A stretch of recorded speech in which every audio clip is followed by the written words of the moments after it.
Okay, and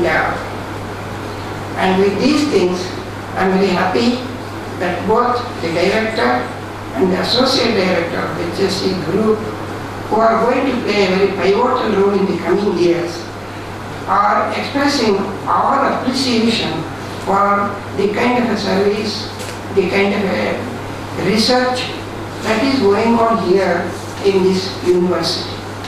And I'm sure their impression, their expression will go a long way in motivating and inspiring all our professors, and particularly so young research scholars. And I assure you, which I have been doing all along, right from M.R. Srinivasan days to Kakurkar days, and now that we are going to use every pie of the financial support extended by Atomic Energy through the RNS, and we are going to make the best use of every technical advice and help that is provided by RRCAT, BRC and IGCAR. We have done it, and I assure you, our students will do it even much more effectively and efficiently than me. In fact, I feel Karnakar, I'm sure, is feeling very happy, Somashekarappa is feeling very happy, Ganesha is feeling very happy, but all the three put together, whatever happiness they are enjoying, I feel lot more than the sum of all these three enjoying. Because teacher will be supremely happy when his students do a lot more than what he himself and achieve a lot more than what the teacher himself do. So I am triply or even more happy than all the three put together, and I take this opportunity to wish them all the best in all their endeavors in future. And I must specially acknowledge the support and the assurance that is being provided by Dr. Pradeep and Sri Vyas for the kind of work that they are doing, and I also take this opportunity to express my very sincere appreciation for the kind of support, the motivation, the inspiration, the extended encouragement extended by our Professor Bhairappa, the Vice Chancellor. And before concluding, I must also acknowledge one more thing here, which, unlike in most of the universities, I know right from universities in Kerala to universities in Punjab and West Bengal and all that, I visited almost all universities in one way or the other. And the kind of an environment that is prevailing here in Mangalore University, we will not find it. And the environment not only within the campus, in the campus we don't feel, I belong to the physics department, why I should participate in the programs of the chemistry department or even Kannada department. That is the kind of a culture. Same thing is true. Kannada professors or any language professors, humanitarian professors, or science faculty professors all join, and in whatever way they would like to participate in even the research projects, they are fully doing it. That is one thing. And most appreciable thing is the local citizens, people, public, they never interfere. They have never interfered. Even there may be ministers, but they have utmost respect and regard for professors in the university, which very rarely we find. And absolutely nobody will ask you why you are doing this, why you are not doing this. They have so much of regard and respect. In fact, that is the reason why in a very short span of time, Mangalore University was able to make a big mark in the national arena, and also is able to give so many vice chancellors in the line, although this is one of the youngest universities, so many vice chancellors to so many world universities, and they have all contributed for the development. And if only other universities are provided with this kind of an environment, Dr. Pradeep was very right in mentioning, remembering what Abdul Kalam has said. He has also said one more thing. Once one press reporter asked him a question, "Sir, you have been telling for the last more than 10 years, university will develop, country will develop, it becomes super poor and all that. Why it is not happening? Already 10 years over. Why it is not happening? What is the guarantee it will happen?" He said. He answered, for the first part of the question, he answers, Because the two reasons the development is not at the expected rate, he says. One is, both are two reasons, both are the native characters of the people, of the country. That is, one native character is our public do not encourage the people. They do not appreciate the good work done by good people. There is no appreciation. And second one is, there is also nobody thinks about punishing the wrongdoers, not doers, no doers. So because of these two reasons, our country's progress is slow. But he said, in spite of it, our youngsters are so very talented, they will take the country forward and make it a superpower, which we are witnessing. And Mangalore University, if it has done so well, here there are people who encourage and appreciate. Our successful vice chancellors have done this. The people of the region have supported this in a very big way, and that is why the university is different from all other universities in the country, and particularly so our environmental radioactivity research. With these words, I once again appreciate all the support from every corner, and thank you all for the time given for me to speak. It's a great honor for me to be present on this wonderful historical moment in this university, wherein we have Sri K.N. Vyas, the director of the Baba Ramik Research Center, Mumbai, who is also going to be the next chairman of the Atomic Energy Commission, everything goes well. So, and we have with us another very important scientist from BARC, Dr. K.S. Pradeep Kumar, whose wife hails from Kota region in Udupi, and we have Professor K. Siddhappa, who started this research on radio ecology, and Professor Somashekharappa and Dr. N. Karnakara, who is the coordinator of this BRNS sponsored projects, and dignitaries of the dais, my dear faculty members, invitees, students, research students, and media persons. As I said, it's a historical moment. I was carefully listening to the speeches by our chief guest and also the guest of honor, both from BRC. And they said this facility, CARER, looks something like the laboratory somewhere in the Western country.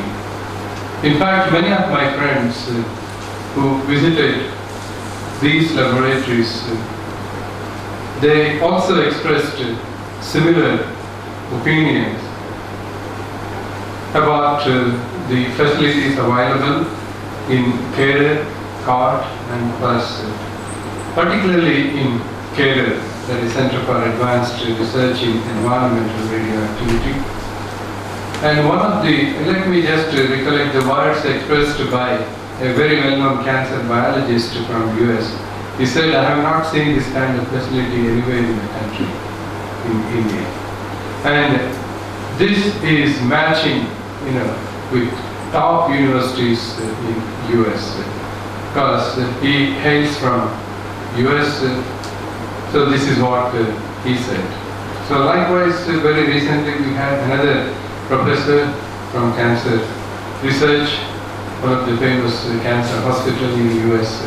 He also expressed a similar opinion. And wherever he went in India, he started telling, go to Bangalore University and see the facilities available there.